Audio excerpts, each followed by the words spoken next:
এই সূরার নাম সমূহের মধ্যে থেকে কয়েকটি নাম আমি আপনাদের সামনে উল্লেখ করব। নাম্বার 1, ফাতিহাতুল কিতাব। এই সূরাটির নাম কি? ফাতিহাতুল কিতাব। ফাতাহা ইয়াফতাহু মানে হচ্ছে খোলা।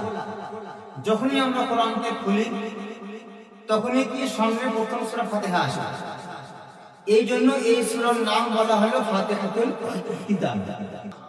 অনুরূপভাবে এই সূরার অপর নাম হচ্ছে আস-সাবউল মাসানি।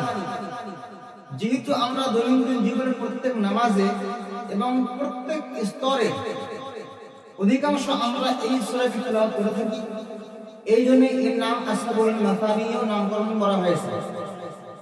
অনুরূপভাবে এই সূরার আরেকটি নাম আল কোরআনুল আযীম, মানে মান সম্পূর্ণ এবং মহান কোরআন।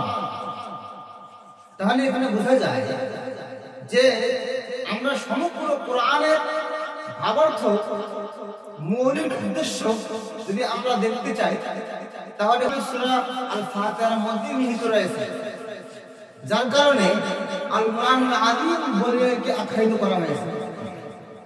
অনুরূপভাবে এই সূরার আরেকটি অন্যতম নাম হচ্ছে কি আশ-শিফা, মানে আরোগ্যতা। যখন কোনো মানুষ অসুস্থ হয়ে পড়ে তখন আমরা কিন্তু সূরা ফাতিহা এবং তার সঙ্গে আরো অন্য সূরাকে পাঠ করে ওনার বডির মধ্যে আমরা ফুঁক মারি, তাতে কি হয় ওই ব্যক্তি আরোগ্য হয়ে যায় এবং আরাম পান।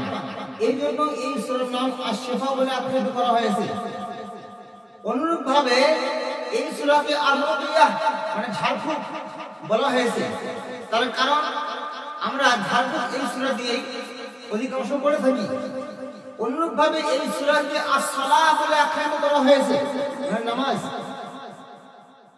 একটি সূরা এতগুলি নাম, আরো এই সূরা আরো অন্য নাম রয়েছে, যেটা সূরা ফাতিহার গুরুত্ব এবং মান সম্মান মর্যাদা সম্পন্ন সূরা বলে আখ্যায়িত করা যেতে পারে।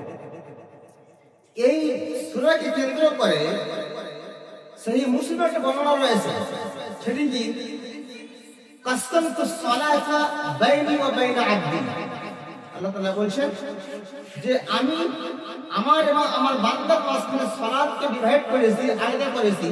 এখানে আস-সালাত শব্দটি ব্যবহার হয়েছে সূরা ফাতিহাকে কেন্দ্র করে, যেটা সূরা ফাতিহার সর্বোচ্চ সম্মানিত স্থানে থাকার একটি মৌলিক প্রমাণ এবং উৎস।